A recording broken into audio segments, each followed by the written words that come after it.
They say the Tongass has a way of keeping what it wants. It is a place where rain falls sideways, where moss creeps up tree trunks like it's reclaiming the bones of giants, and where the forest floor swallows footprints as if they never existed at all. In September of 2014, it took Elias Vance. Elias wasn't just another hiker. He wasn't some unprepared tourist who wandered off a trail with a half-empty water bottle and a phone signal fading into nothing. He was an expert, a man who could look at a tree line and tell you how many days since the last storm, who could follow the wind like a compass, who could step into a wilderness most people feared and come out without a scratch. But on that trip into the Tongass, Elias didn't come back. And the mystery of his disappearance would stretch on for 9 years, built on a single, haunting discovery, a rope tied in his signature knot, anchored to a massive Sitka spruce, dangling over a ravine with no one below. No tracks, no blood, no signs of a fall, just a rope, swaying gently in the rain like a question no one could answer. Then, 9 years later, something impossible surfaced. Quite literally. Researchers tracking sea turtles along the Alaskan coast caught one in their nets. It was healthy, strong, and far from any usual migration route, but its shell bore deep, deliberate markings, coordinates, numbers that pointed straight back into the Tongass, to a place just miles from where Elias had vanished. That single discovery would set off a chain of events stranger and darker than anything the original search for Elias had ever uncovered. Because the Tongass doesn't just hide things. Sometimes, it hides the reasons you should never go looking for them. Elias Vance's life had always been tangled with the wilderness. Born in Sitka to a fisherman father and a Tlingit mother, his childhood was a patchwork of shoreline tides, towering trees, and winters that demanded respect. By his teens, he could navigate by stars, gut a salmon in under a minute, and track a deer for hours without leaving a trail himself. By 34, he'd built a reputation. Oil companies hired him to guide survey teams through unmapped territory. Rescue crews called him in when they were out of options. Even the local sheriff, a man not easily impressed, once told a reporter, "If I went missing, I'd want Elias to be the one looking for me." That made what happened next all the more impossible to explain. On the morning of September 3rd, 2014, Elias loaded his truck with a weatherproof pack, a coil of climbing rope, and enough supplies for a 4-day trip. He told no one exactly where he was going. Not unusual for him. A motion-trigger game camera on a disused logging trail later caught him stepping off the path. His posture was relaxed. His eyes fixed ahead. He looked like a man going to work. He never came back. When he missed a supply check-in, the alarm went up. Search teams went in the next morning. Within 48 hours, the rope was found. Elias's rope, anchor high and secure, dangling into the depths of a narrow ravine. The knot was one he'd used on dozens of climbs. But below? Nothing. The drop wasn't sheer enough to kill instantly, but the ground showed no signs of a fall. The earth was soft and damp. It should have recorded everything. A scuff, a skid, an imprint. Yet there was nothing. Helicopters combed the ridges. Divers explored the stream, winding through the bottom of the ravine. Dogs caught his scent, followed it downstream for half a mile, and then it stopped cold. It was as if Elias had stepped out of the world. For weeks, the search continued. Locals brought their own boats, hoping to check hidden coves. Old friends of Elias went into the forest on their own time, searching trails he'd once shown them.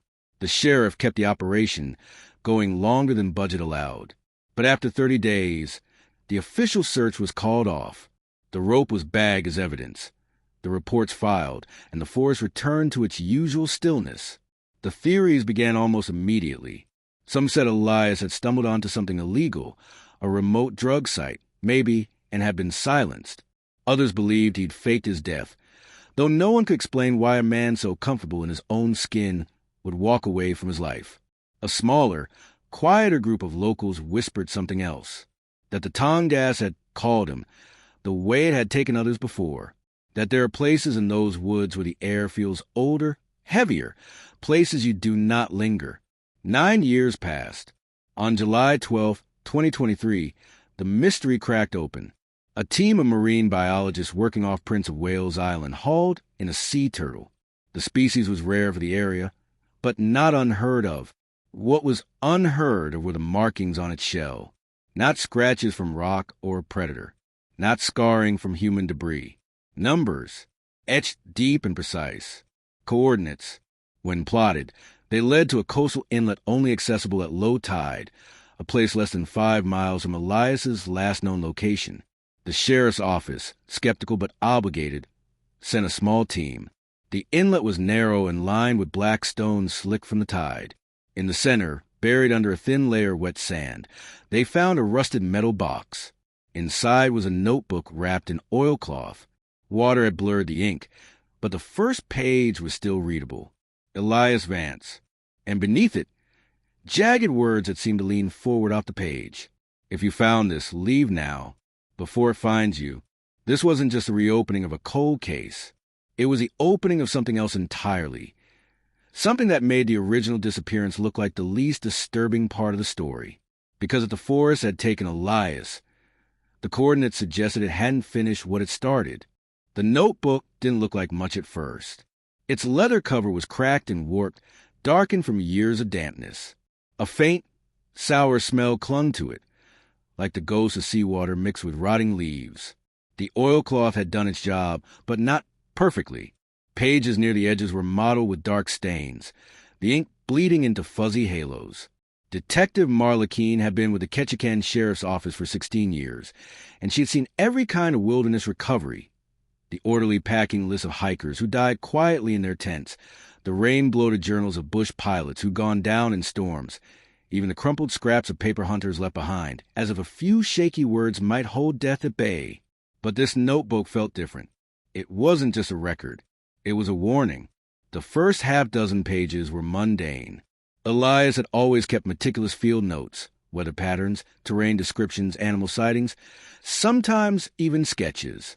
September 3rd, 2014, was no different. Clear skies, barometer stable. Moving northeast from trailhead near Hollow Creek. Elk tracks crossing East Slope. Water levels lower than expected.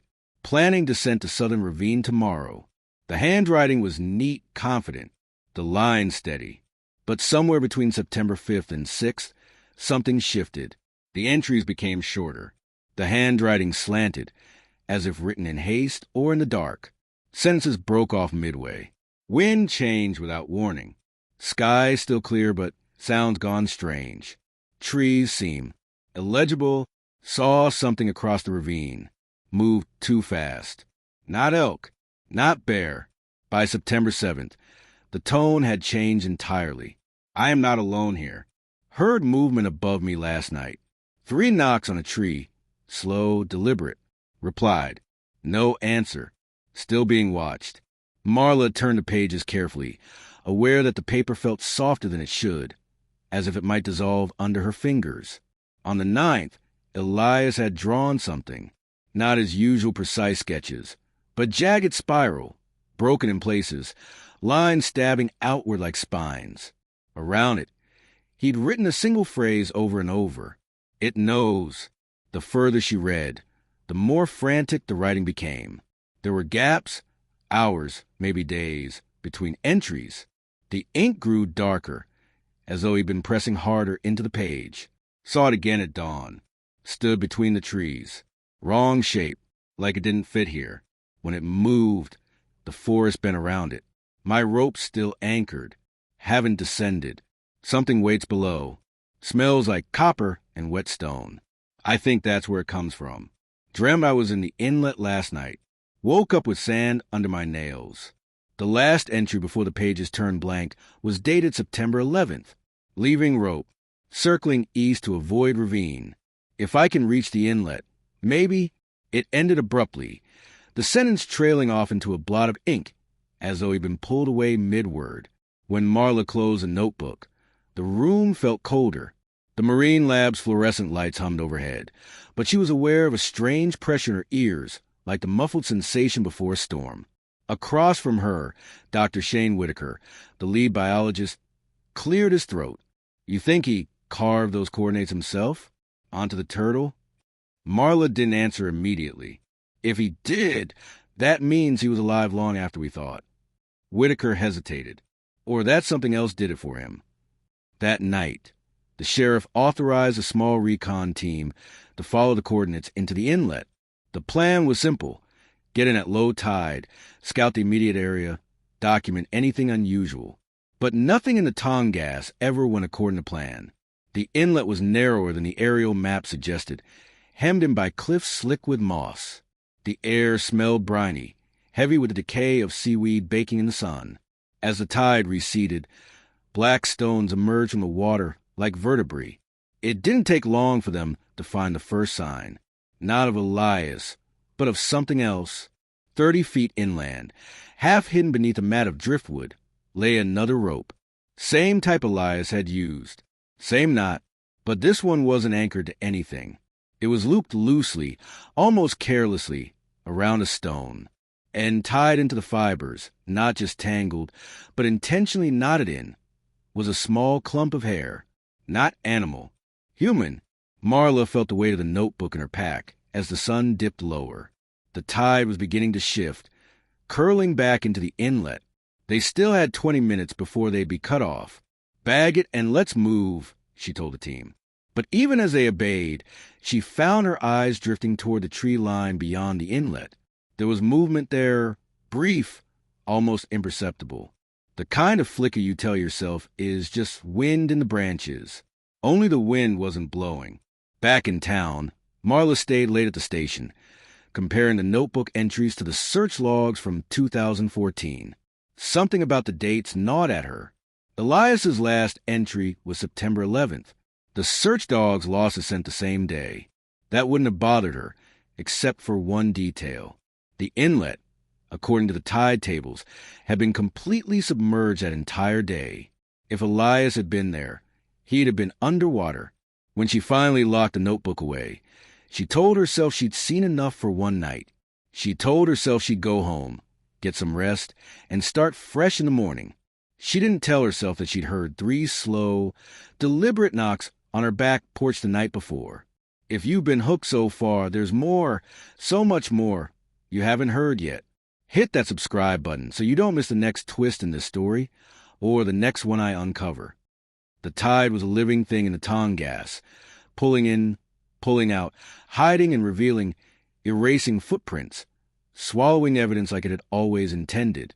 By the time Detective Marla Keene and her recon team returned to the inlet, the sun had already begun its slow descent behind the jagged peaks, painting the moss-drenched cliffs with a muted orange glow. Shadows stretched like claws across the black stones, and the air carried the sharp tang of brine and decay. They approached cautiously, boots sinking into wet sand and loose driftwood, scanning every ripple of motion in the trees. The first visit had yielded the loose rope with the clump of human hair, an eerie prelude to the story the forest wanted to tell. This time, they were prepared. Satellite radios, thermal cameras, portable sonar, everything that might capture proof of life, death, or something else entirely. Marla's instincts, honed over years of missing persons investigations, screamed at her that they were not alone. The forest around the inlet was impossibly quiet. No birds called. No insects chirped. Even the water's rhythm seemed muted, as though the inlet itself were holding its breath. The team moved slowly along the tide line, scanning for anything out of place. 30 feet from the driftwood where the first rope had been found, one of the deputies, a young man named Finn, froze. "Detective," he whispered, pointing toward the cliffside. Something there, a flash of metal. Marla squinted. At first, she saw nothing. Then, perched high on a moss-covered ledge, a faint glint reflected the dying sunlight. It wasn't a vehicle, not a piece of debris. It looked deliberate, shaped. They scrambled up a narrow path, careful of the slick moss and loose stones. The closer they got, the more Marla realized it wasn't just metal. It was a box. A large weathered metal container, rusted but intact, wedged between 2 rocks, almost perfectly camouflaged.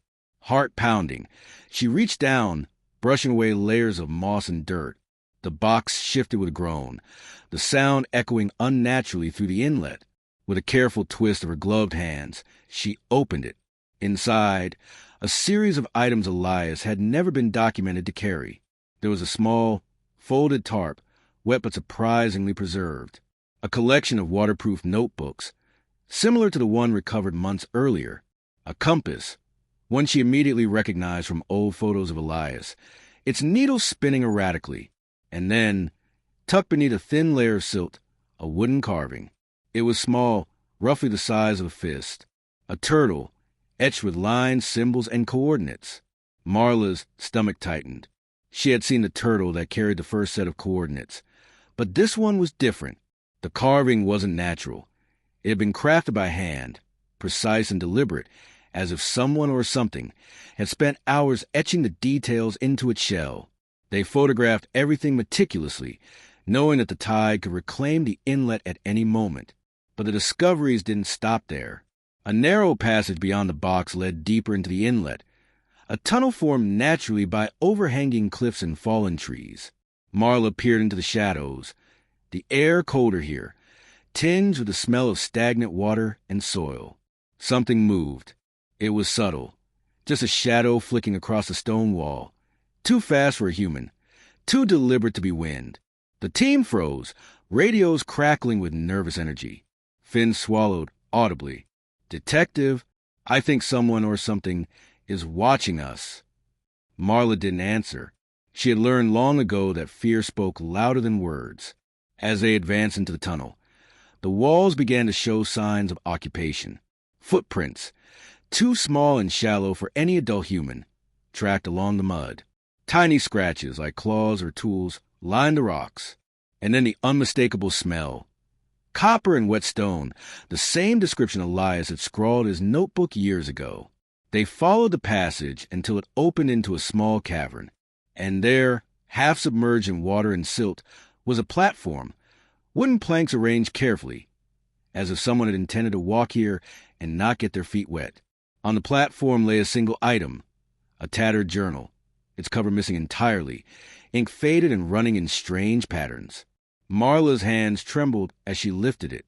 She recognized the handwriting immediately. Elias Vance. The entries inside were worse than anything in the first notebook. "They know I am here. I can feel them. The trees are moving in ways they shouldn't. The water listens. Do not trust your senses. You are not alone. I thought I understood the forest. I was wrong. It's not just alive. It's thinking. It reacts. It waits. It does not forgive." The team read silently, each entry making their stomachs tighten. One line stood out, repeated over and over. "The tide brings it. The forest feeds it." Marla's radio crackled. "Detective, the tide's coming in faster than predicted," Finn said, urgency creeping into his voice. "We need to move now." But as they turned to leave, something shifted at the edge of the cavern. A shadow moving faster than any person could, vanishing before the beam of a flashlight could catch it. And from somewhere deep in the inlet, there came a sound, a slow, deliberate knock. 3 times. Marla froze, stomach dropping. The sound echoed, bounced off the cliffs, carried across the water. Someone or something knew they were there. The recon team retreated quickly, pulling the journal and wooden carving with them, hearts racing, adrenaline roaring. By the time they reached the safety of the higher ground, the tide had swallowed the passage entirely. Evidence, it seemed, could vanish as quickly as it appeared. Back at the station, Marla laid out the items on a table. Photographs, sketches, journal entries, and the wooden turtle carving. Whitaker looked at her, pale. "The carvings matched the turtle we found months ago. But that can't be natural. There's no way someone survived here all this time and left these markers." Marla shook her head. "It's not about survival. It's about something else, something that wants to be found, or wants to lead us somewhere." And for the first time, she understood the inlet wasn't just a location. It was a message, a warning, and the forest was still waiting for them to. The Tongass National Forest is not a place that welcomes visitors. It merely tolerates them. Its moss-covered trunks and dense undergrowth form a cathedral of green, and the canopy overhead swallows the sky, leaving only slivers of light to guide those who dare walk beneath it. It is a forest that has stood for millennia, watching, waiting, and learning from every footstep that disturbs its floor. Detective Marla Keene and her small team, Finn, Deputy Sloan, and a local wilderness guide named Eli Crow stepped carefully off the last traceable trail, following the coordinates etched onto the turtle shell and carved into the wooden figure. Their movements were deliberate. Every crackling branch beneath their boots, every distant bird call, felt amplified in the stillness. The notebook, the first and now the second journal, weighed heavily in Marla's pack. Reading them, she felt as if she could hear Elias's voice whispering between the lines, warning, urging, fearing. She'd read accounts of hunters who claimed the Tongass watched them, but nothing could prepare her for what she was about to witness. The first hour was eerily quiet. Even the stream that usually babbled over black stone seemed muted, as though the forest had absorbed its song. Eli Crow broke the silence, his voice low. "You're feeling it too, right?" he asked. "The forest, it's different here." Marla nodded. "It's like it's alive, but more than alive, aware." They pressed on. Each step deeper into the undergrowth felt like moving into a pressure chamber of green. The air thicker, heavier, almost tactile. The trees bent subtly, branches brushing against each other in patterns that seemed almost intentional. Occasionally, the wind would shift, carrying sounds that weren't theirs. A snap of a twig here, a whispering rustle there, always just out of sight. At one point, Finn froze, raising a hand. "What is it?" Sloan whispered. Finn pointed. In a small clearing, the mud was disturbed. Footprints, but not human. The prints were too small for an adult and too elongated for a child, with toes splayed in unnatural angles. The prints led forward, deeper into the forest, then disappeared. No one could explain it. Marla bent down, running a gloved finger along the edges. "Elias mentioned footprints like these," she said quietly. "In the second notebook, he called them shapes that shouldn't exist." Eli shook his head. "Shapes that shouldn't exist? Detective, we're in Alaska. Every old myth from this region exists somewhere in these woods. Maybe he found one." Marla didn't reply. There were no myths that could explain the feeling pressing down on her chest. It was as if the forest itself was conscious, aware of their intrusion. Hours passed. The team followed a ridge that twisted and folded like the back of some great creature. Every tree looked the same, twisted, mossy, indistinguishable, yet there was a subtle pattern Marla began to notice. The fallen logs, rocks, and patches of undergrowth formed a rough spiral, a path curving inward, almost beckoning them forward. It reminded her of the jagged spiral Elias had drawn in his second journal. She shivered. "They're leading us," she whispered. "The coordinates, they're not just pointing to a place. They're pointing to this path." As dusk fell, the temperature dropped suddenly. A fog rolled in from the water below, curling around the trunks, enveloping the team in a damp, choking mist. Visibility dropped to barely 10 feet. Marla felt the hairs on her arms rise. Then came the sound, a low, rhythmic tapping, echoing to the trees. 3 slow knocks, repeating over and over. The team froze. Eli whispered, almost to himself, the same number as in the journals. The forest around them seemed to lean closer. The fog swirled unnaturally and the shadows deepened. The taps came again, 3 deliberate, unmistakable. Marla pulled out her flashlight and shone it through the mist. The beam caught a movement, a figure, hunched and twisting unnaturally, retreating behind a cluster of thick trees. "No," Marla said, voice barely audible. "It can't be." Finn swallowed hard. "Detective, we need to get back." Marla shook her head. "We can't. Not yet. We're too close. Elias left a trail for a reason. We follow it." The spiral became more pronounced as they climbed. Broken branches, peculiar markings on the bark, and moss scraped in patterns all suggested human intervention, yet human logic failed to account for some of the distortions. Trees had been bent without breaking, roots woven in intricate knots, and logs stacked in a pattern that made no sense unless someone or something had carefully planned it. Sloan touched the carvings on a tree, tracing them with her fingertips. "It's like a map," she whispered. "A map in 3 dimensions. But it's wrong. Off." Marla nodded. She understood. Elias had been trying to document something. Something the forest itself was actively concealing. Hours stretched like days. By nightfall, they reached a small clearing.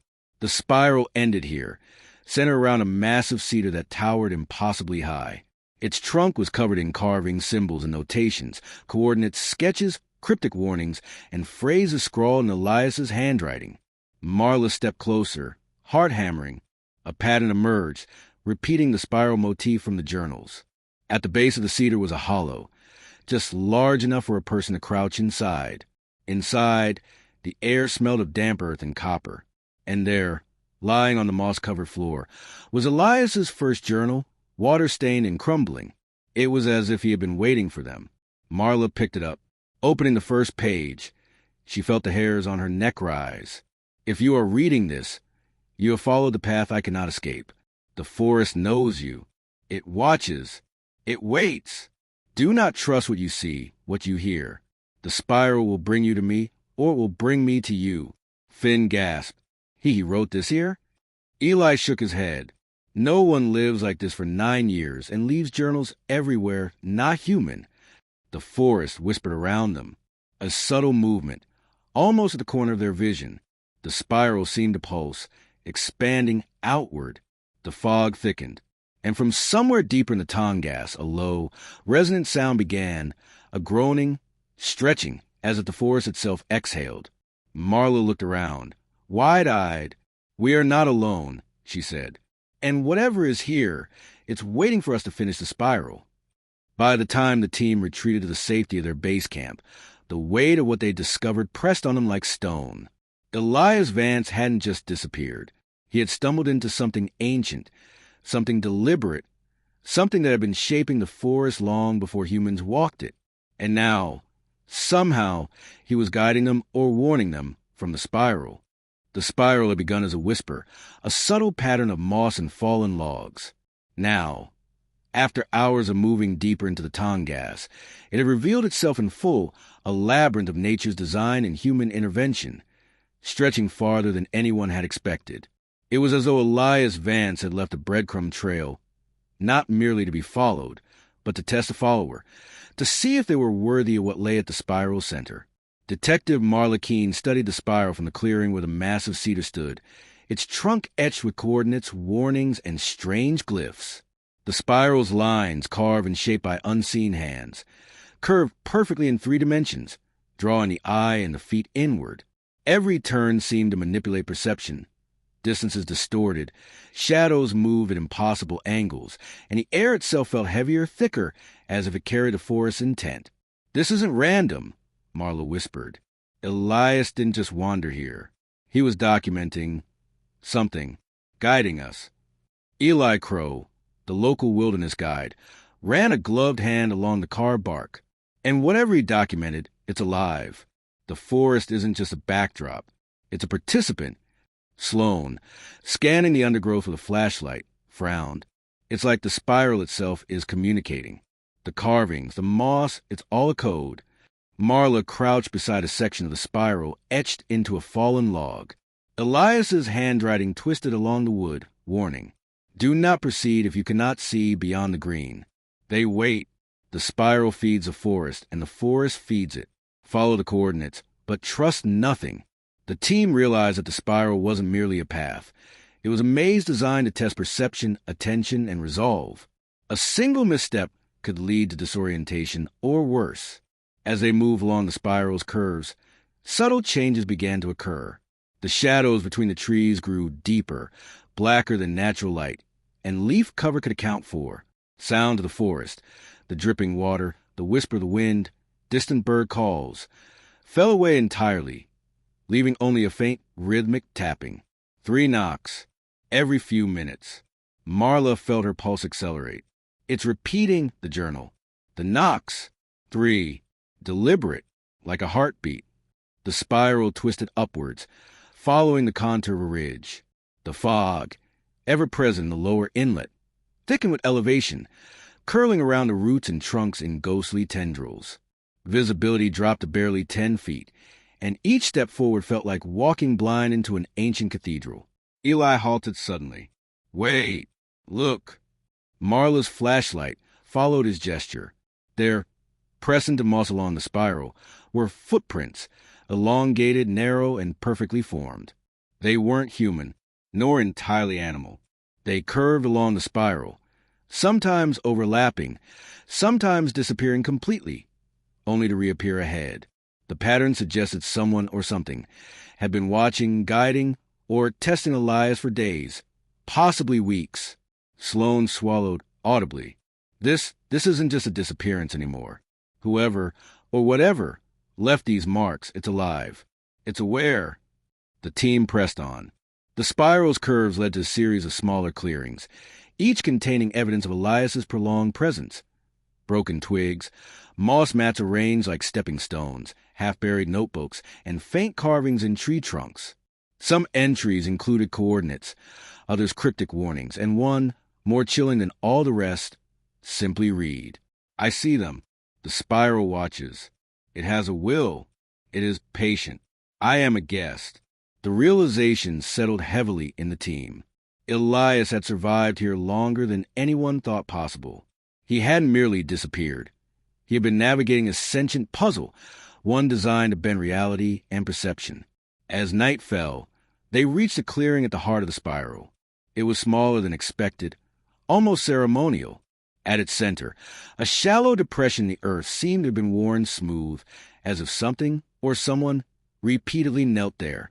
Surrounding the depression were carvings unlike any the team had seen, concentric symbols radiating outward, intersecting with Elias's coordinates, spiraling in multiple directions at once, forming an impossible map. Marla approached the carvings, tracing them with her fingers. The air was electric, charged with a presence they could neither see nor fully comprehend. Her flashlight flickered, shadows stretching unnaturally, and a sudden sound made the team jump, a soft, dragging shuffle coming from the tree beyond the clearing. Finn's voice shook. Something's moving there, just beyond the light. Marla drew in a breath. It's waiting. The taps returned. 3 knocks, then a pause, and then a whisper. Finish the spiral. The phrase echoed in her mind. The spiral was not merely a path. It was unfinished work. Elias had attempted to navigate it.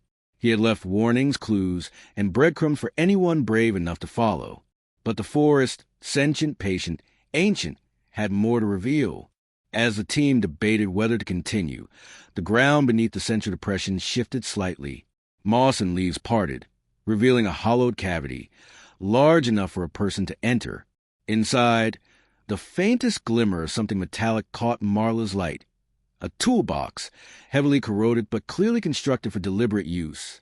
Eli whispered, voice barely audible, "Whatever Elias found, he left it here, for us, or for something else." Marla nodded, her instincts screaming both curiosity and terror. The spiral demanded they continue. Every instinct told them this was no longer just a search for a missing man. This was a descent into a living puzzle, one that knew their every move. By the time they decided to leave the clearing, the spiral had begun to shift around them. Trees seemed to lean differently, paths that had been clear now blocked by fallen branches. The forest itself appeared to react, aware of their movements. As they retreated, Marla couldn't shake the feeling that the spiral was far from complete, that Elias's notes, the coordinates, the carvings, and the turtle's message were all pieces of a much larger design, a design that might not end with human understanding. And somewhere in the depths of the Tongass, she felt a presence waiting, patient, calculating, and impossibly old. The spiral was alive, and it had just begun. The hollow at the center of the spiral was nothing like Marla had expected. From above, it looked like a simple depression, just a shallow pit surrounded by moss and fallen branches. But as she peered closer, the sheer scale of it became clear. Roots twisted overhead like the ribs of some great creature, and the walls were slick with moisture, dripping steadily into shallow pools on the earthen floor. The forest had carved its own cathedral here, and Elias Vance had been working within it. Marla adjusted her flashlight, illuminating the hollow's interior. The beams caught on strange markings etched into bark, some familiar from the journals, others entirely new, symbols and lines she couldn't immediately recognize. They spiraled inward, converging on a flat wooden platform at the center. Eli Crow, the local wilderness guide, muttered under his breath, "I've walked these woods my whole life. Never seen anything like this." It's deliberate. Sloane shivered. It feels like it's watching. Marla nodded. She could feel the weight of the forest pressing in. This was no ordinary disappearance. Elias hadn't just vanished. He had stumbled into something alive, ancient and aware. The platform at the center contained several items, each meticulously arranged. A rusted compass, spinning wildly, sat beside a small collection of carved wooden figures, turtles, bears, and vaguely humanoid shapes. Each figure had symbols etched into it, some matching the coordinates found on the turtle recovered months ago, others completely new. And then there was the journal. Elias's handwriting leapt off the page, frantic and uneven. I am not alone. The spiral has a will. The forest watches. Follow carefully, or it will follow you. If you read this, you are already part of the pattern. The team exchanged uneasy glances. This wasn't a warning. It was a communication. Elias had been trying to explain what he'd discovered, to mark the path, to prepare whoever followed. As Marla carefully examined the figures, the hollow responded. Shadows shifted along the walls, unnaturally deep and fluid. The low hum that had begun at the spiral's outer edges intensified, vibrating through the roots and into the earth beneath their feet. The compass needle swung erratically, pointing at no true north. The carved figures trembled slightly, as though moved by invisible hands. Eli whispered, "It knows we're here." Sloane stepped back, eyes wide. "It's aware. I can feel it." Marla swallowed hard. The journals had mentioned this, vaguely, in cryptic phrases. Elias had written about shapes that shouldn't exist, footprints that weren't human, and taps that echoed like a heartbeat. Now, all of it coalesced in the hollow, whatever Elias had encountered. It reacted to presence, and their intrusion had triggered its attention. Then, something impossible happened. A figure appeared in the shadows at the edge of the hollow. Not fully human, not fully animal, crouched, elongated and impossibly thin. Its movements were deliberate but fluid, almost serpentine. The team froze, every instinct screaming to run. The figure didn't speak. It didn't need to. Its presence conveyed intelligence. Patient, ancient, and observant. Marla's heart pounded. This was what Elias had seen, what he had described in fragmented notes. Whatever had drawn him here, whatever had guided the spiral, was still here. The figure moved closer to the wooden platform, touching the carved turtle gently. The coordinates shimmered faintly in the low light, almost as if reacting to the contact. The hum shifted in tone, deepening, vibrating through the air and their very bones. Marla bent down, documenting everything. The journals, the figures, the compass. Everything mattered. But the most chilling realization settled over her. Elias hadn't disappeared. He had integrated into the system, becoming part of the spiral, part of whatever entity the forest represented. Sloane whispered, barely audible. He didn't escape. He became part of it. The hollow seemed to agree. Shadows lengthened, curling toward the team, and the low hum reached a resonance that made their teeth ache. The carved symbols on the figures glowed faintly, as if reading their fear. Marla felt a cold certainty. The spiral was alive. The hollow was its heart, and Elias had been its first visitor, its first unwilling participant. As night fell, the team exited the hollow reluctantly, carrying the journal and wooden carvings. The forest seemed to close behind them, paths shifting, hiding, and revealing itself. Marla knew that what they had seen in the hollow was only a fraction of the spiral's purpose. Elias's notes, the carvings, the compass, they were pieces of a puzzle that demanded completion, and someone or something was waiting for them to continue. The spiral was far from finished. The hollow at the center of the spiral was no longer just a pit in the forest floor. It had become a chamber of revelations. Marla Keene stepped cautiously inside, flashlight slicing through the inky shadows. The air was thick, damp, and carried a metallic tang that made her stomach tighten. Every breath felt charged, as if the hollow itself were alive, observing, anticipating. Eli Crow, the local wilderness guide, followed closely, muttering, "I've seen a lot of strange things in these woods, detective, but nothing like this." Sloane hesitated at the entrance, eyes wide, whispering, "It's aware. I can feel it." Marla's pulse quickened. The journals had warned them. but nothing could have prepared her for the intensity of presence here. Elias had survived this place for 9 years, and the hollow was proof that he hadn't merely endured. He had interacted with something beyond comprehension. The chamber contained a small wooden platform, meticulously arranged. On it rested a rusted compass, spinning erratically as it defied the natural laws of magnetism. Wooden figures, carved turtles, bears, and humanoid shapes, etched with coordinates matching those found on the first turtle and in Elias's journals. A fragment of bone, smooth and polished, small yet unmistakably significant. Marla's hands trembled as she lifted the bone. The journals had hinted at entities that weren't human, and now the evidence lay in her palm. Eli's voice was low, almost reverent. Whatever Elias found, it's still here, and it's aware of us. Sloane pointed toward the walls. Moss and bark shifted subtly, revealing symbols previously hidden. Carvings that had been faint now became legible, etched with precision, forming spirals and geometric patterns intertwined with coordinates and cryptic warnings. Marla leaned in to read. I am not alone. The spiral has a will. The forest watches. Follow carefully, or it will follow you. If you are reading this, you are already part of the pattern. Her stomach churned. Elias had left messages for whoever followed, documenting a consciousness that extended beyond human understanding. Suddenly, the hollow seemed to respond.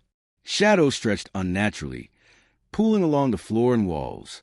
The compass on the platform began spinning faster, and the wooden figures trembled, as though moved by invisible hands. A low hum filled the space, resonating through their bones. Then, a figure emerged from the shadows at the hollow's edge. It was crouched, elongated, neither fully human nor animal. Its movements were deliberate, fluid, and intelligent. It didn't speak, yet its presence communicated intent. Patient, observant, ancient. Marla's heart pounded. This was what Elias had seen. This was what the journals described. The spiral's true inhabitant. The figure approached the wooden platform, gently touching one of the turtles. The coordinates shimmered faintly, almost as if responding to its touch. The hum deepened, vibrating through the chamber in a tone that made their teeth ache. Eli whispered, "It knows we're here." Sloane's voice trembled. "It's alive. I can feel it." Marla bent over the table, documenting every detail. The journals, the carvings, the compass, and the figures all formed a pattern, a map of choices and steps that Elias had taken. One turtle, in particular, pointed toward the fragment of bone. Marla realized the hollow wasn't just a resting place. It was a control center, a hub for whatever consciousness guided the spiral. As they observed, the hollow seemed to shift. Shadows thickened, curling like tendrils. The low hum persisted, matching the rhythm of the tapping Elias had documented. 3 deliberate knocks, pause. 3 more. The space seemed to expand and contract, bending perception itself. Marla's stomach dropped. Elias hadn't escaped the spiral. He had become part of it. When the team finally exited the hollow, carrying the journal and wooden figures, the forest outside felt different. The spiral seemed restless, paths that had been cleared now partially blocked by fallen branches. Shadows lingered unnaturally, stretching along the moss-covered trunks. The low hum continued, distant but persistent, like a heartbeat in the earth. Marla realized with chilling certainty. The spiral was alive, the hollow its heart, and Elias had been its first visitor, a participant, willingly or not, in a force beyond comprehension. And now they were next. The spiral was far from finished. If you've made it this far, you're the kind of person who needs answers as badly as we do. Make sure you're subscribed, because the deeper we go, the darker this story gets. The Tongass National Forest had never felt so alive or so aware. After leaving the hollow, the team pressed onward, each step heavier than the last. Every tree, every root, every patch of moss seemed to pulse subtly, as though acknowledging their presence. The spiral was no longer just a path. It was a sentient maze, and Marla Keene felt its gaze pressing on her like a physical weight. Eli Crow, usually composed, moved with uncharacteristic caution. "I've guided hunters, hikers, and even researchers through these woods," he murmured. "I've never felt anything like this. It knows we're here and it's testing us. Sloane swallowed hard. Testing us for what? Marla didn't answer immediately. She was too focused on the subtle changes around them. The forest had shifted again since their last passage. Paths that had been clear were now blocked by fallen logs. Some trees had bent in impossible ways, creating tunnels and corridors that had not existed moments before. Even the fog, ever present in the Tongass, seemed to pulse rhythmically, thickening and thinning as if breathing. The first tangible sign came as they reached a small clearing lined with towering cedars. The shadows here were deeper than natural light could explain. And then movement, fleeting, almost imperceptible. A dark figure, crouched and twisted, darted between two trees before vanishing entirely. Finn froze. "Did you see that?" Marla nodded, her flashlight scanning the area. "It's watching, not following, but observing, waiting for us to make a move." Eli stepped closer to the spiral's path, examining the moss-covered carvings along a fallen tree. "It's deliberate," he said. "The spiral guides you, but it also evaluates you. Every step you take, every decision, it's being recorded." Sloane shivered. "Recorded? By what?" Marla's gaze fell on a set of footprints in the mud. They were elongated, narrow, and too precise to be human. They curved and twisted along the spiral, disappearing and reappearing ahead. Some were Elias's, some were not. Whoever, or whatever, was leaving them knew their every move. As they followed the spiral deeper, strange phenomena intensified. Leaves shifted without wind. Branches bent as though touched by invisible hands. The low hum from the hollow returned, now accompanied by rhythmic tapping. 3 knocks, pause, 3 knocks, resonating to the forest, through the roots, through their very bones. Marla felt a creeping realization. The spiral was teaching them, forcing them to notice patterns, to interpret symbols, to act with intention. Any deviation might provoke consequences they could not anticipate. And then they saw it again. A figure emerged from behind a massive cedar, crouched low, its elongated limbs moving with unnatural fluidity, its head tilted at an impossible angle, eyes glinting with intelligence. It didn't advance, but its gaze pierced them.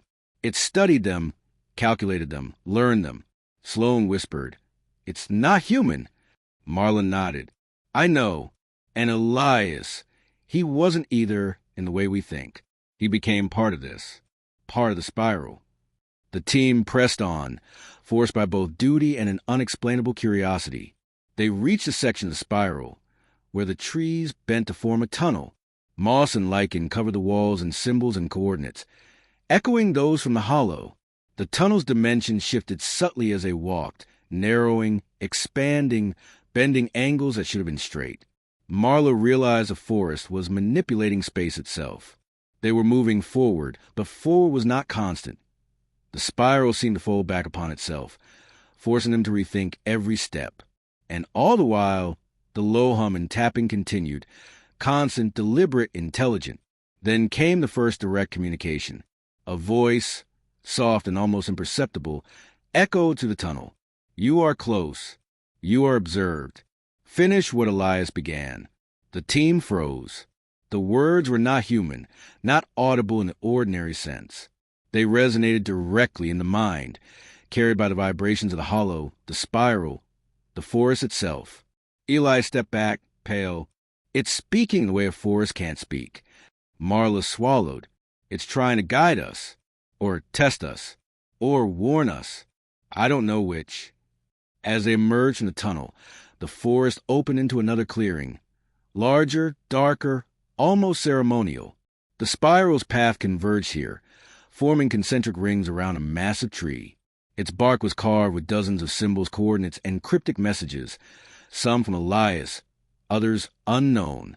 And perched on a branch, perfectly still, was a figure, watching, waiting. Its eyes gleamed with a knowing intelligence, and Marla felt, with icy certainty, that it understood them. Every thought, every fear, every hesitation. The forest was no longer passive. It had a will, and they had entered its domain. Marla's voice was low, almost a whisper. "Whatever Elias found, it's still here, and it's aware we're following. We're not just observers anymore. were participants. The forest responded with subtle ripple, a shiver through the roots, a whisper in the leaves, a low, deliberate tapping. 3 knocks. Pause. 3 more. The watcher had revealed itself, and the spiral's true test was just beginning. The clearing ahead felt different, heavier, older, somehow alive in a way that surpassed anything they had experienced in the Tongass. Marla Keene stepped carefully, every footfall absorbed by the thick moss underfoot. The spiral's path converged here, forming concentric rings around a massive cedar whose trunk soared impossibly high, vanishing into fog above. The air vibrated with a low, resonant hum, the same rhythm that had haunted them since the hollow. Eli Crow paused, voice barely audible. This is the heart of it. The spiral wasn't random. Every turn, every marking it leads here. Sloane shivered. And that figure, it's still watching us. Marla felt it too, an awareness that went beyond sight or sound. The watcher was no longer at the edge of perception. It was present, an intelligence interwoven with the very fibers of the forest, waiting for them to act. On the ground, arranged in perfect symmetry, were objects that made the team's stomachs tighten. Wooden carvings of humans and animals, moss mats arranged like stepping stones, and fragments of bone identical to the one found in the hollow. Each piece aligned with the coordinates in Elias's journals. Marla bent down, tracing a line connecting the carvings. It formed a spiral within a spiral, smaller, tighter, almost like a map of choices rather than geography. She whispered, "The spiral isn't just a path, it's a decision matrix." Elias navigated it, and whoever follows must navigate it too. Eli frowned. And the watcher, it evaluates those decisions. It knows if you falter. Sloane glanced at the massive cedar, noting carvings she hadn't seen before. Symbols that twisted unnaturally, some even curving along the roots and wrapping around knots.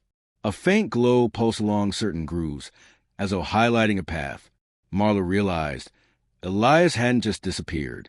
He had reached the heart and made contact, a merging of awareness between him and the spiral. Then the first undeniable phenomenon occurred. The ground beneath them shifted subtly, tilting as though the forest were breathing. Roots moved imperceptibly, bending to form new paths. The low hum rose into a chord that reverberated through their bones.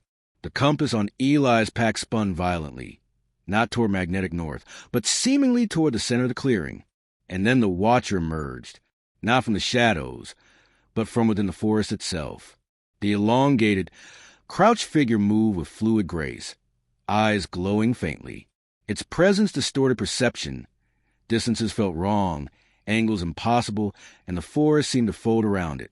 Marla whispered, "It's real.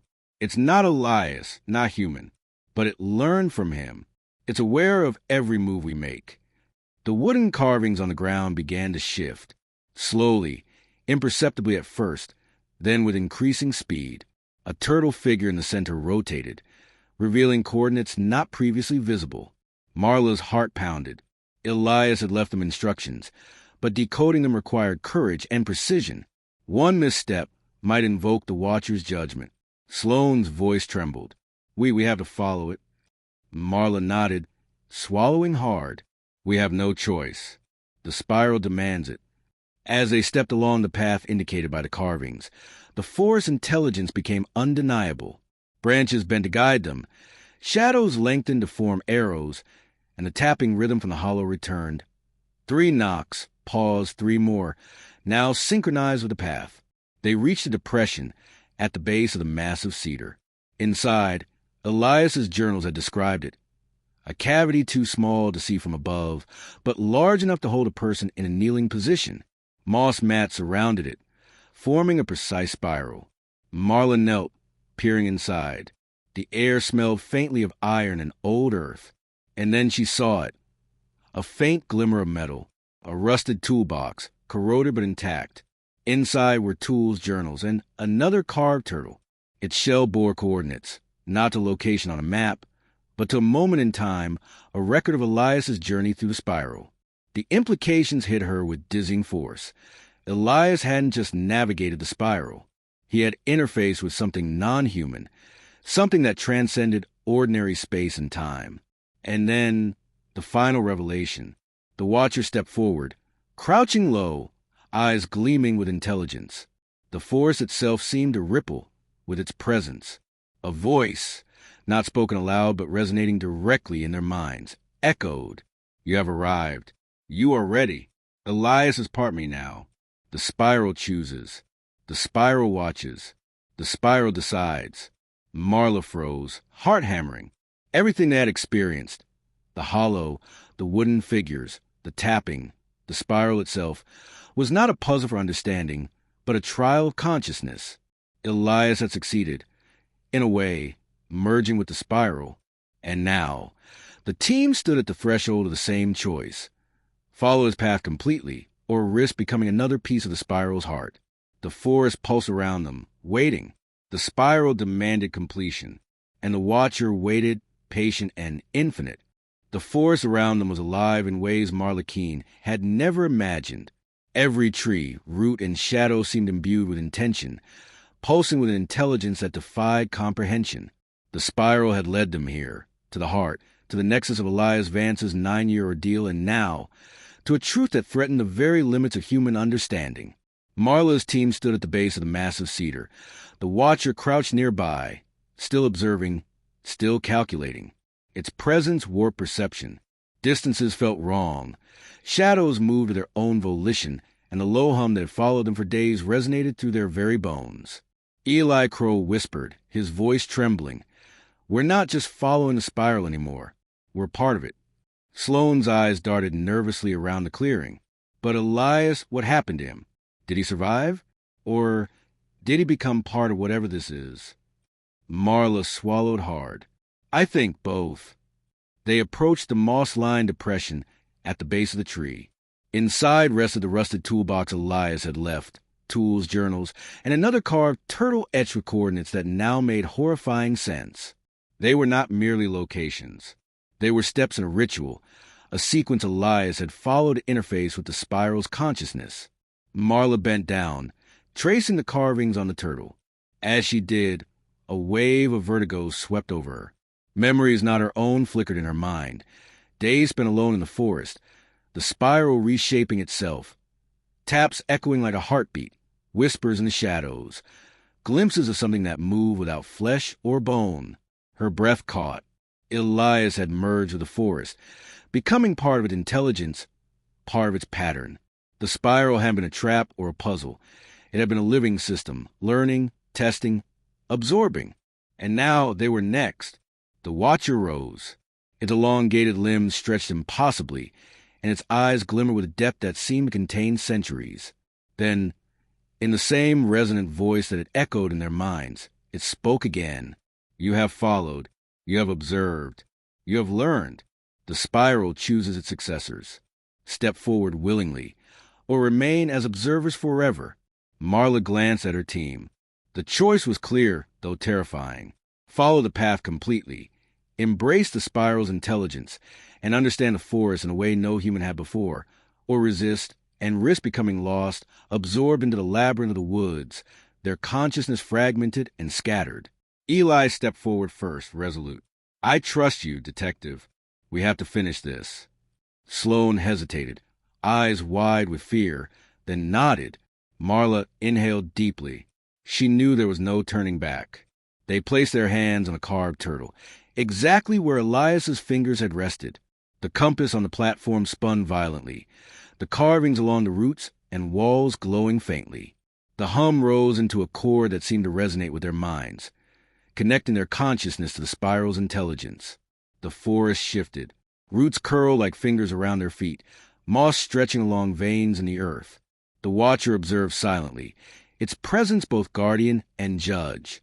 And then Marla felt it, a merging, a flow of awareness, connecting her mind, her senses, and memories with the spiral itself. She could perceive every path, every marking, every decision Elias had made. She could hear the echoes of the taps, the whispers, the pulse of the forest.